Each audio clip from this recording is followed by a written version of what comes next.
Pamätáte, že som vám nedávno hovorila o tom, že ako súvisia myšlienky s realitou, ktorú si tvoríme.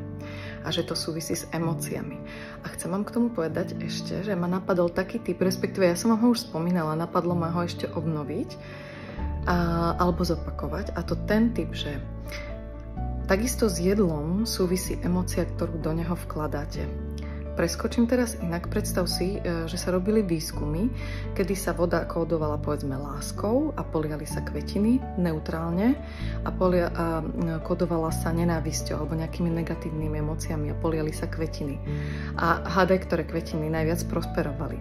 A takisto je to aj s jedlom, ktoré dávame do úst. Keď dávame do úst jedlo, ktoré dávame s emóciou strachu, že z neho priberieme, alebo ochorieme, alebo ja neviem proste, že nám škodí, alebo že mi nerobí dobre na telo, tak presne to sa stane. To znamená, že máš silu a moc si svoje jedlo, akékoľvek jedlo, kódovať presne na tú informáciu, na ktorú ho kódovať chceš, ale tomu musíš fakt, že uveriť.